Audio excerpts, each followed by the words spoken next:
Dewan Bahasa dan Pustaka DBP menghargai sokongan yang diberikan oleh Kerajaan Sarawak dengan peruntukan dana setiap tahun kepada agensi tempatan di negeri itu. Ketua Pengarah DBP Dr. Hazami Jahari berkata sumbangan ini menunjukkan komitmen dan usaha Kerajaan Sarawak memperkasakan bahasa kebangsaan.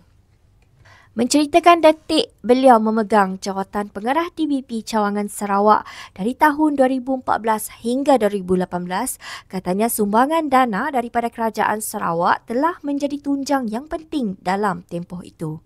Berkaitan dengan sumbangan dana untuk aktiviti pemerkasaan bahasa kebangsaan di Sarawak yang sejak saya jadi pengarah pada tahun 2014 sehingga 2018 itu, hampir setiap tahun dana diberikan oleh sama ada oleh pejabat Ketua Menteri melalui Yang Amat Berhormat Ketua Menteri pada ketika itu ataupun timbalan Ketua Menteri dan juga oleh menteri-menteri dan YB-YB di Sarawak memang sangat membantu DBP melaksanakan aktiviti kebahasaan dan kesusasteraan di Sarawak.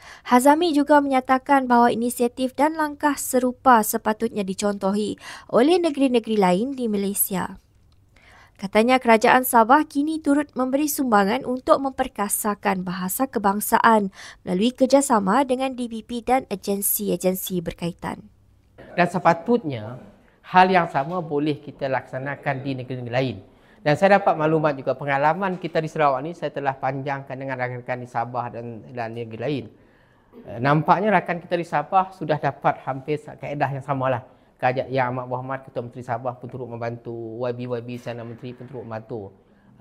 Dan sepatutnya ini boleh kita kembangkan di negeri-negeri lain. Walaupun kita faham situasi politik dan kaedah pendanaan bagi negeri tentu itu berbeza. Tetapi yang kita nak ialah tanggungjawab untuk memperkasakan bahasa kebangsaan bukan setakat dengan sokongan moral sahaja.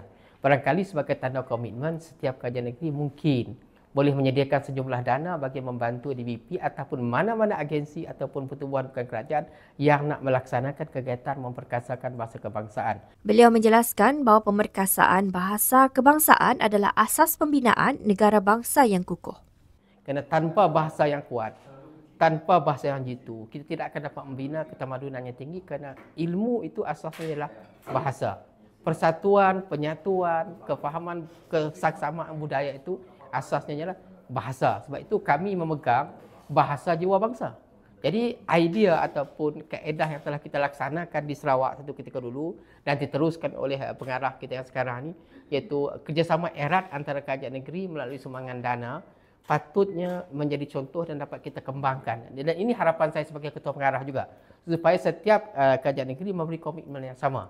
Bukan setakat sokongan moral tadi, tapi sokongan dana dan juga sokongan kepakaran-kepakaran yang ada dalam setiap agensi kerajaan negeri itu.